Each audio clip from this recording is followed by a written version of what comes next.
Okay, my dear sweet friends, it's me again. The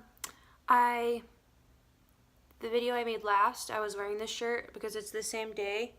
And then the video before that, it's the same day, but I changed my shirt. But I already told y'all that in the last one. So in this one, I am just going to keep the same shirt on because y'all already know my stunt because I gave it away. So, like I said, my parents are gone. I'm utilizing this time to make YouTube videos because I'm feeling spicy about it. And I want to talk about this beautiful, amazing creation by the Miss Susan. I think that's her name. Let me see. Susan David. And she's a PhD, so she's read a lot of shit. That is basically what I mean. No, I'm not talking shit about a PhD. I'm not getting one because that's just too much. It's too much everything. I can't even find a word because there's too many options. But I'm going to stop squirreling around. And I'm going to tell you about this piece of gold that I had found through a podcast. Ooh. And I don't even know what podcast it was on. Okay, it was, I can tell you, it's called Emotional Agility by Susan David. And it was I just don't feel like it's on his episode, but I watch him all the time. It would most likely be on Impact Theory with Tom Bilyeu. I listen to him like all the freaking time, every day, all day. And so I feel like that would be a good call, but my heart is telling me that it is Rich Roll's podcast, which they're really, really, really long form. I think it's that one, honestly. But I am not very far in this book, and I don't know why I'm talking to y'all about it because I don't have a full comprehension of it, but I just have to talk about it because it is, as Kaylin Nicholson, Kaylin, whatever, the Coffee Talks, she would say, it's the bee's knees. So, yeah, it talks basically about there's emotional agility and there's emotional rigidity. A big key point I remember her talking about was that we're in a society where just things are changing so fast, and if we're going to sit here and be rigid about everything, we're probably not going to do too great. So let's start trying to be a little more, almost like a resilient, but not even resilient, but like, just agile, as she says. So it basically, she has this emotional agility that she has created, and that there's a system she has a picture of it, or a diagram, whatever you want to call it. But see right here, I can't see that far. So you have your hooked, and that's where I am. That's where most of us are. And then you go to showing up, stepping out, walking your why, and moving on. And so I have some things highlighted in here, and I just love it. She basically talks about here where it's a great idea it's a great deal more useful when we don't try to fight our natural guidance system, and it's just more, like when we just actually start going with it. So instead of, doing a lot of correction things, she mainly talks about acceptance and working through, or taking a step back and making space for there maybe to be another reaction allowed in that space. Basically, she quotes a book I want to read so bad, Viktor Frankl's Man's Search for a Meaning. I hope I said his last name right. I think I did. He says this line, and I freaking love it. Between stimulus and response, there is space. Oh, like, that's so amazing. So, like, this is like a shitty example, but say you pinch me, and I could scream, I could hit you back, I could cry, I could do nothing, I could run away, did I say punch you in your face? I don't know if I added that, but I could do all those things, but it would be ideal to pause and find that space and then respond. So between stimulus and response, there is space. And then he says, in that space is our power to choose our response. In our response lies our growth and our freedom. And I don't know much about Viktor Frankl. I know that it says right here that he was a psychiatrist, and I know that he survived the Nazi concentration camps. His whole family died, and he's the only one who made it, and basically throughout that, he just came out with just something completely unexpected. I feel like he just came out with this mindset that was not this victim mentality. It's not this, oh, look what they did to me, I'm ruined, my life is never going to be good, it's, everything, all good is behind me. He's like, hey, things will happen to me, but I get to choose how I respond. That's my freedom, and that's my choice, and I get that, and you can't take that away from me. No matter if you kill my family and hurt me and starve me and test on me and just all the horrible things that you might think I'm powerless, but my power is that I get to choose how to react in this situation. And I just think that is just so beautiful, and I'm so in love with this book. I'm sorry, I just can't even. And so I've copied Sam Laura Brown's method of basically book annotating. She doesn't call it that, but she's annotating. And I have she does this in the beginning. The quotes that I like are in pink, recommendations, so any books or anything they recommend is in blue, and then anything that I put in yellow is journaling. And so she talks about in here, so would you say that what you're doing is working? Basically in regards to her asking people how long have they been dealing with challenging emotions or situations, and they often say 5, 10, even 20 years. And then she goes, so would you say that what you're doing is working? And I was like, oh shit, I need to talk about that. And then she talks, here's a little bit more in depth on emotional agility. She says, with this book, my goal is to help you become more aware of your emotions, learn to accept and make peace with them, and then flourish by increasing your emotional agility. And then she talks about how emotional rigidity is getting hooked by thoughts, feelings, and behaviors that don't serve us. And this results in psychological illnesses like depression and anxiety, HALA. And then agility is being flexible with your thoughts and feelings so that you can respond optimally to everyday situations. And it's a key to well-being and success. And then so, and like how she was talking about stop fighting your natural guidance system. This kind of goes on to that. People that are emotionally agile still experience feelings of anger, sadness, and so on. Who doesn't?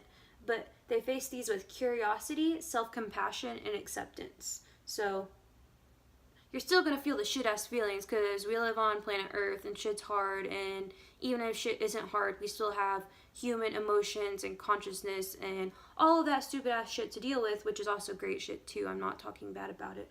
But, there's definitely some downsides on things, so she just talks about facing these things with curiosity, self-compassion, and acceptance, and I love that. This is interesting. One recent study found the effect of multitasking on people's performance was actually comparable to drunk driving, and that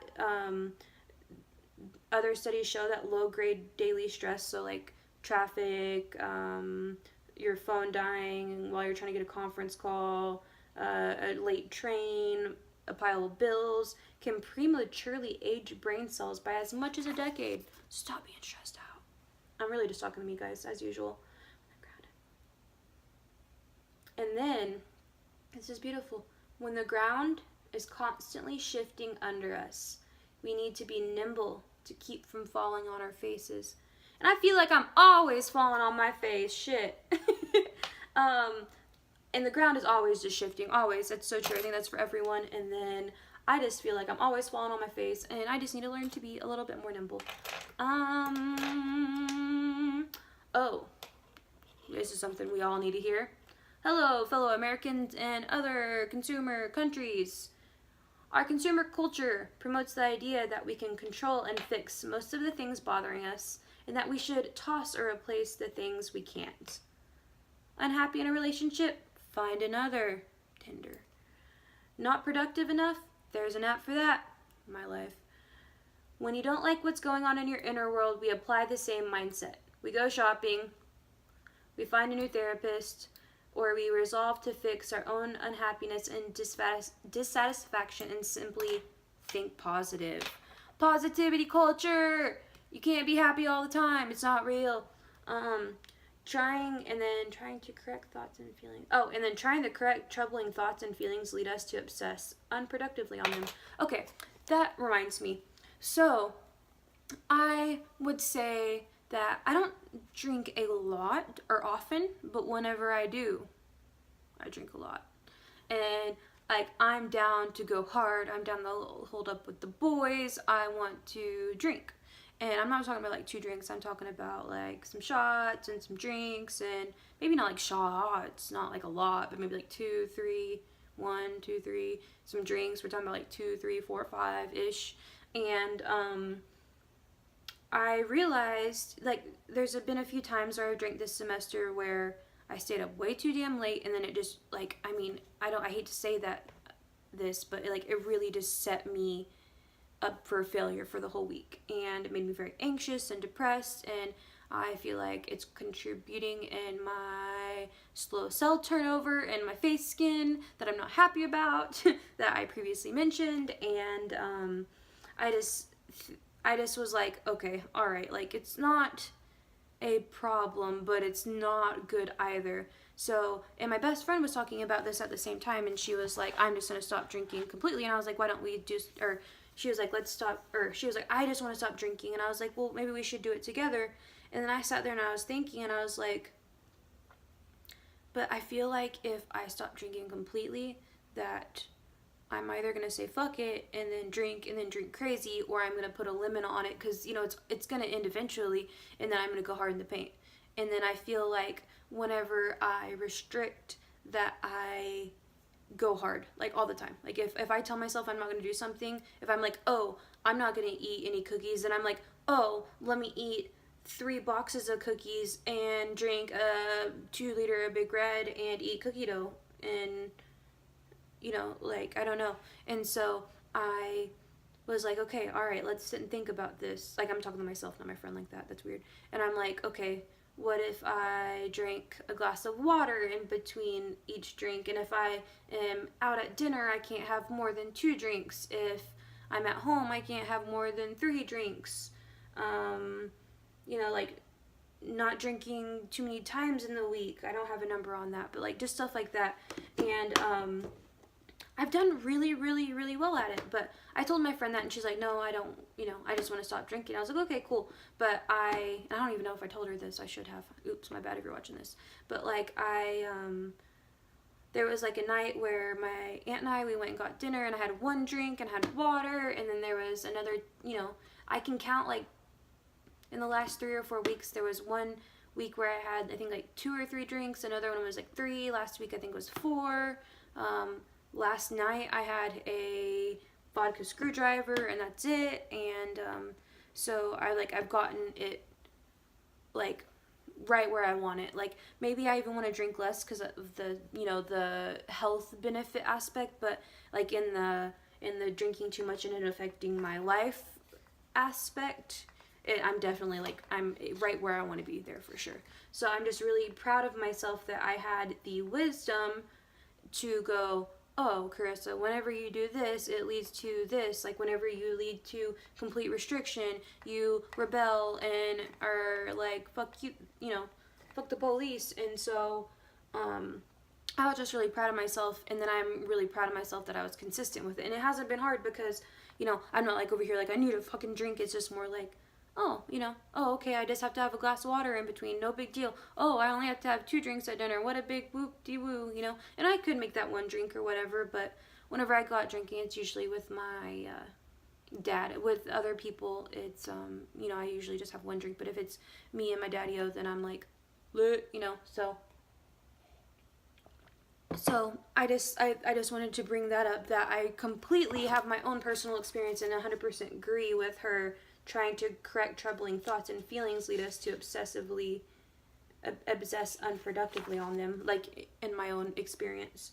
And then she talks about how our so-called negative emotions are often actually working in my favor. I don't know if I believe that yet, but we're there. And then here's one I need. Woody Allen once said that 80% of success is simply showing up.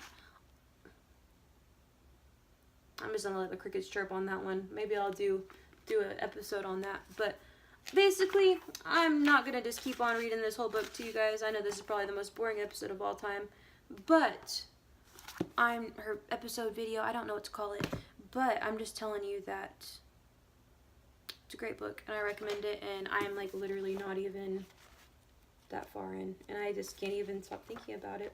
I feel like I'm like 50 pages in. No, maybe not. Good news about bad moods. I need that one.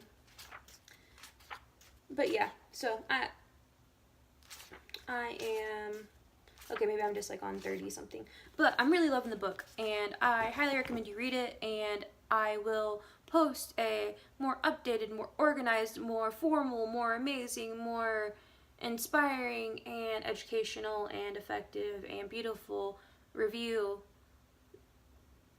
of it whenever I'm done with it. So I'll catch you on the flip side. Y'all stay real, keep it 100, remain transparent. We're not perfect. Don't remember that. Don't remember that. Don't try to be. Remember that. Bye guys, have a great week.